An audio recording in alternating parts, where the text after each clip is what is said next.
دنا فتدل فکان قاب قوسین. کون ہے جو اس بلند ترین مقام پر گیا ان 1,24,000 انبیاء میں سے؟ کون ہے جو یہاں اس انتہائی بلندی پر جا پہنچا جس کے بعد کوئی بلندی قابل تصور نہیں ہے؟ دنا فتدل فکان قاب قوسین. کہ شب معراج اس قدر قریب ہوئے حبیب اپنے محبوب کے، عاشق اپنے معشوق کے، بندہ اپنے اللہ کے، عبد اپنے معبود کے، اس قدر قریب چلا گیا. دنا فتدل فکان قاب قوسین. دو کمانے، لیکن قرآن نے بھی حد معین نہیں کی اس قربت کی. نہیں معلوم یہ کیسی قربت ہے. یا تو جسم ہے لیکن دوسری طرف جسم اور جسمانیت کا تصور نہیں ہے. وہ منزہ ہے، سبحان ہے، پاک ہے جسم کی قیود سے. تو یہ کیسی قربت ہے کہ دنا فتدل فکان قاب قوسین او ادنا. دو کمانے یا اس سے بھی کم کا فاصلہ رہ گیا. کیسی قربت ہے؟ کون پتہ ہے معراج کی حقیقت کیا ہے؟ صاحبان ذوق کے لیے مرحوم اظہر حسن زیدی نے خوبصورت جملہ کہا کہ شب معراج حبیب اپنے محبوب کے اور عبد اپنے معبود کے اتنا قریب چلا گیا کہ قربت کی اس کیفیت میں ایک مرتبہ حبیب کے دل میں آیا کہ آگے بڑھے اور تھوڑا اور قریب ہو کر محبوب کو اپنے گلے سے لگا لے. لیکن کیونکہ اس کا گلا نہیں تھا اس لیے اسے کچھ گلا نہیں تھا. ایک صلوات پڑھ دیجیے خاندان سیدہ پر، صلوات پڑھ دیجیے خاندان سیدہ پر. کیوں لے گیا پروردگار معراج پر؟ فلسفہ معراج کیا ہے یہ علماء بیان کریں گے.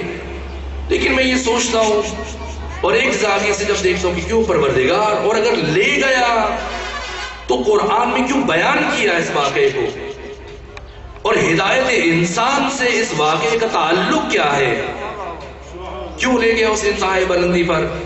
اسی کہ پروردگار اس انسان کا خالق ہے، اس کی حقیقت کو سمجھتا ہے، اس کے مزاج کو سمجھتا ہے، اس کے مزاج کی سرکشی کو سمجھتا ہے، اس کی زینت، اس کی جبلت، اس کے خمیر اور اس کی فطرت کو جانتا ہے، اس کے مزاج کی سرکشی کو سمجھتا ہے کہ ممکن ہے آج سے 1400 سال بعد یہی انسان، جیسے آج یہ انسان پہنچ گیا چاند پر، ہو سکتا ہے کہ اس انسان کے دل میں یہ خیال پیدا ہو جائے کہ ٹھیک ہے یہ نبی ہوں گے اللہ کے اور بڑے باکمال ہوں گے، بڑے باشرف ہوں گے، لیکن چاند پر تو نہیں جا سکے، نہیں جا سکے چاند پر. تو ہمارے سے پیچھے ہیں فضل میں اور شرف میں. اور یہی انسان جس طرح سے پیش رفت کر رہا ہے، آج چاند میں پہنچے، کل مریخ پر پہنچ جائے، صبح مریخ پر ناشتہ کرے اور دن کر عطارد میں کھانا کھائے اور پھر آگے مشتری میں چل کے شام کا کھانا کھائے اور آگے بڑھتا چلا جائے. اور کبھی نہ کبھی اگر اس کے ذہن میں یہ سوچ آ جائے کہ ٹھیک ہے بڑے باکمال ہوں گے، بڑے بااخلاق ہوں گے، اللہ کے نبی ہوں گے، لیکن چاند پر تو نہیں پہنچ سکے، فلاں ستارے اور سیارے تک. کیوں لے گیا پروردگار اس انتہائی بلندی پر اپنے محبوب کو شب معراج کہ قیامت تک آنے والا یہ انسان چاہے جس بلندی پر جا پہنچے، جس ستارے اور جس سیارے تک جا پہنچے، لیکن کہیں پر بھی پہنچ کر غرور اور تکبر کا شکار نہ ہو اور یہ سمجھ لے جہاں جا پہنچے کہ یہ سارے راستے میرے محبوب محمد مصطفیٰ کے روندے ہوئے ہیں. ایک صلوات پڑھ دیجیے محمد وآل محمد. دنا فتدل فکان قاب قوسین او ادنا. آخر ضرورت بعثت کیا ہے؟ ضرورت بعثت کیا ہے؟ کیوں بھیجا اس نور کو حق تعالیٰ نے اس مخلوق کے لیے؟ کنت کنزا مخفیا، ایک چھپا ہوا خزانہ تھا. احببت لکی عرف، چاہا کہ معرفت لوگ حاصل کریں، میری پہچانا چاہو. پھر میں نے مخلوق کو پیدا کیا. اب حق تعالیٰ نے جو ہمیں پیدا کیا، فلسفہ تخلیق بشر، حصول معرفت پروردگار، اسی لیے پیدا کیا. تو کیسے ہم ہدف تخلیق تک پہنچے، کیسے عارف پروردگار بن جائیں، کیسے معرفت حاصل ہو؟ اس لیے کہ میں اور آپ جتنے بھی انسان ہیں، ہم میں سے ہر انسان دائماً حصار زمان و مکان میں ہے. کوئی بھی انسان مکان اور زمان کے حصار سے باہر نہیں جا سکتا. ممکن ہے کہ آپ ایسی جگہ جا پہنچے جہاں پر جگہ کا تصور نہ ہو، جہاں پر زمان کا تصور نہ ہو، زندگی میں تو آپ نہیں پہنچ سکتے. ہاں یہ الگ بات ہے، جیسا قدیر شفائی نے کہا کہ فصیل شہر پہ تازہ لہو کے چھینٹے ہیں، حدود وقت سے آگے نکل گیا کوئی، لیکن جب تک روح اور جسم کا تعلق باقی ہے آپ زمان اور مکان کی حدوں سے ماورا نہیں ہو سکتے. ہر انسان زمان اور مکان کے حصار میں مقید ہے اور محصور ہے، اور جس کی معرفت مطلوب ہے وہ زمان سے بھی بالاتر ہے، مکان سے بھی بالاتر ہے، وہ لا زمان ہے اور لا مکان ہے. تو اس زمانی اور مکانی انسان کا اس لا زمان اور لا مکان سے رابطہ کیسے قائم ہو تاکہ معرفت حاصل کرے؟ کیسے رابطہ قائم ہو؟ اس لیے کہ یہ باہر نہیں جا سکتا اور وہ زمان و مکان میں آ نہیں سکتا. تو یہاں پر عقل کہتی ہے کہ ایسی ذات ہونی چاہیے جو زمانی ہوتے ہوئے زمانے کی حدوں کو توڑنے کی صلاحیت رکھتی ہو، اور جو مکانی ہوتے ہوئے مکان کی حدوں کو توڑنے کی صلاحیت رکھتی ہو، تاکہ خالق اور مخلوق کے درمیان مجرے فیض بن جائے، واسطہ فیض بن جائے، وسیلہ فیض بن جائے.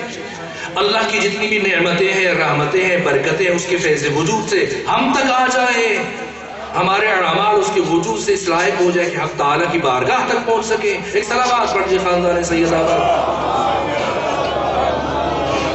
کون بیان کرے؟ ممکن ہے کسی انسان کے لیے ایسی ذات کی توصیف کرنا؟ اس لیے خدا نے کسی انسان کے حوالے نہیں کیا کہ وہ وجود مبارک پیغمبر گرامی اسلام کی توصیف کرے. نہ کر ہی نہیں سکتا ہے کوئی انسان. آخر کبھی سوچا آپ نے کہ فلسفہ نزول قرآن مجید کیا ہے؟ کیوں نازل کیا پروردگار نے قرآن کو؟ کیا فرماتے ہیں تلجن کے نواح کہ یہ مومنین کیسے رہنمائی کریں گے میری؟ قرآن اللہ نے کیوں نازل کیا؟ ہدایت کے لیے. تو اگر میں پلٹ کر آپ سے سوال کروں کہ کیا ذات مصطفیٰ ہدایت بشر کے لیے کافی نہیں ہے؟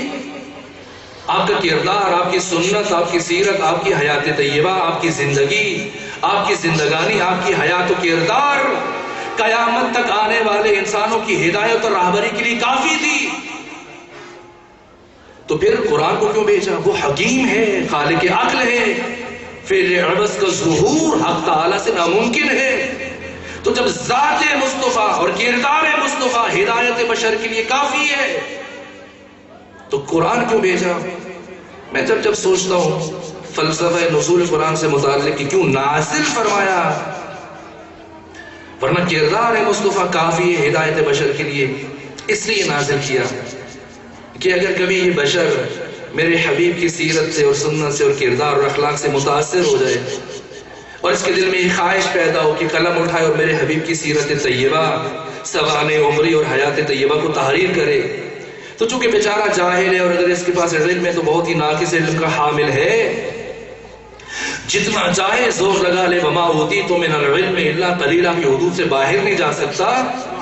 اگر یہ ناقص علم کا حامل انسان یہ میرے محبوب کی سیرت کو لکھنے کے لیے بیٹھ گیا تو قدم قدم پر اشتباہ کرے گا، غلطی کرے گا، چونکہ جانتا نہیں ہے کہ میرے حبیب کی ماہیت کیا ہے، میرے حبیب کی حقیقت کیا ہے، ان کا مقام کیا ہے، ان کا فضل کیا ہے، ان کا شرف کیا ہے. اس لیے میں کسی انسان کے حوالے نہیں کروں گا، اپنے ہاتھوں سے اپنے حبیب کی سیرت کو قرآن کی شکل میں لکھ کر اس بشر کے حوالے کر دوں گا کہ اگر جاننا چاہتے ہو کہ مقام مصطفیٰ کیا ہے، آپ کی زندگی کیا ہے، تو اٹھو قرآن کا مطالعہ کر لو. میں عرض یہ کرنا چاہتا ہوں کہ دو چیزیں نہیں ہیں، ایک چیز ہے اس کے نسخے دو ہیں یا نام دو ہیں. علم خدا جب لفظوں میں ڈھلا تو قرآن بن گیا، اور جب پیکر میں ڈھلا تو محمد مصطفیٰ بن گئے. یعنی اگر مصطفیٰ کتابوں میں آتے تو نام قرآن ہوتا، اور قرآن انسانوں میں چلا جاتا تو نام مصطفیٰ ہوتا. مصطفیٰ ہوتا، رخ ان کا مقابل کی طرف بڑھتا تھا اور جوش عقیدت کا اسے چڑھتا تھا. جب سامنے آتا تھا نبی کے قرآن معلوم نہیں کون کسے پڑھتا تھا. ایک صلوات پڑھ کے خاندان سیدہ پر.